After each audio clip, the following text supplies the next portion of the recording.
जय श्री राम प्रेमी भक्तों।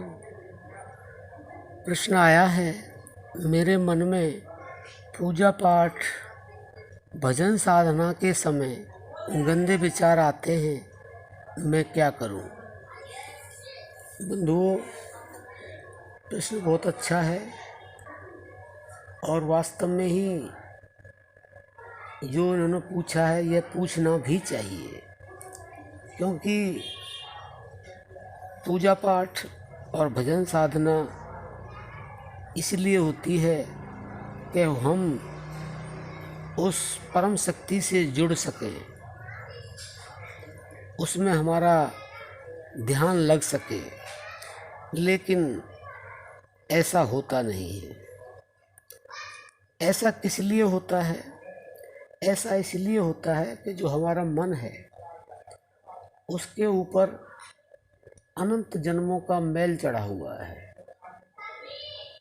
और वह पूरी तरह से प्रदूषित है।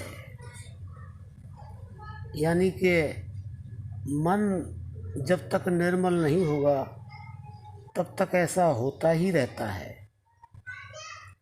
इसके लिए संतों ने बताया है आपको क्या करना होगा। श्वास श्वास सुमरो गोविंद, मन अंतर की उतरे चंद। इसका भावार्थ यह है कि अगर आप यह चाहते हैं कि पूजा पाठ करते समय, भजन ध्यान सिमरन करते समय अगर आपके अंदर अशुद्ध विचार आते हैं, गंदे विचार आते हैं, तो श्वासों के द्वारा आपको सिमरन करना ही होगा। उससे क्या होगा, जो मन की काई है, मन के ऊपर जो मैल है वह साफ होता है और जब वो साफ हो जाता है तो गंदे विचार नहीं आते हैं, अच्छे विचार आते हैं। लेकिन कुछ ही लोग समझ पाते हैं कि इसके लिए हमें क्या करना चाहिए। तो बंधुओं, आप बिल्कुल स्पष्टता से समझ लें कि अगर मन को आपने निर्मल करना है तो श्वासों का आपको सिमरन करना ही होगा। ही कहा गया है, ही शब्द को थोड़ा आप समझ लें, क्योंकि ही शब्द संत कहते हैं वह 100% ये बताता है कि ये बिल्कुल सत्य है। तो इस मन को जब तक हम निर्मल नहीं करेंगे, पूजा पाठ में भजन साधना में मन लगेगा ही नहीं और विचार गंदे ही आएंगे।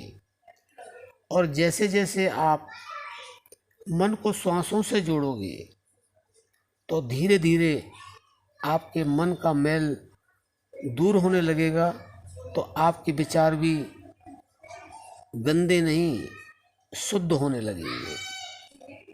इसके लिए भी भगवान ने स्पष्ट कह दिया है कि निर्मल मन जन सो मोह पावा, मोह छल छिद्र कपट नहीं भावा। तो बंधु, ये बिल्कुल सच है। निर्मल मन जब तक नहीं होगा आपके गंदे विचार रुकेंगे ही नहीं। इसलिए आप पूजा पाठ भजन साधना जैसे कर रहे हैं करते रहें, लेकिन मन को शुद्ध करने के लिए आपको सांसों से जुड़ना ही होगा, आपको प्राण जप करना ही होगा। और धीरे धीरे जब आप जुड़ जाएंगे तो आपका मन निर्मल होने लगेगा और अभ्यास जब बढ़ जाएगा पूरी तरह से तो मन बिल्कुल निर्मल हो जाएगा और गंदा विचार आएगा ही नहीं और आपका पूजा पाठ में मन लगेगा, भजन साधना भी आपकी बिल्कुल ठीक रहेगी। तो आशा करते हैं आपके प्रश्न का उत्तर मिल गया होगा। अब हम अपनी वाणी को विश्राम देते हैं। जय श्री राम।